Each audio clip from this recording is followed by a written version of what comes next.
বাড়ির মেয়ে বাপের বাড়ি থেকে শ্বশুর বাড়ি যাওয়ার আগে তাকে শেষবারের মতো ভালো করে বিদায় জানানোর জন্য, অর্থাৎ মায়ের বরণের জন্য মাকে নামিয়ে নিয়ে আসা হয় মায়ের ঘর থেকে। সুন্দর করে আলপনা দিয়ে সেই আলপনার মধ্যে মাকে রাখা হয় এবং মায়ের সামনে থাকে মায়ের ঘট। তারপরে শুরু হয় স্ত্রী আচার। বাড়ির মেয়ে বউ 5 জন স্ত্রী নিয়ে হাতে বরণ ডালা, আখভার ইত্যাদি নিয়ে শাঁখ, উলুধ্বনি, জলের ঝাড়া দিয়ে মাকে 7 বার প্রদক্ষিণ করা হয়। মাকে 7 বার 5 জন স্ত্রী প্রদক্ষিণ করার পরে আমার মা অন্নপূর্ণাকে বরণ করে।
প্রথমে ধান দুব্বা, তারপরে পান সুপারি, তারপরে দেখি মায়েদেরকে এই কলা দিয়ে বরণ করতে।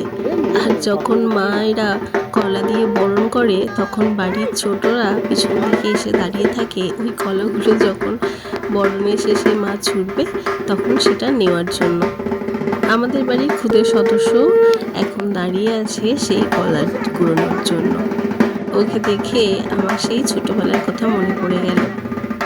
আমরাও ঠিক এইভাবে অপেক্ষা করতাম কখন কলাটা ছড়বে আর কে প্রথমে সেই কলাটা কুড়োতে পারে।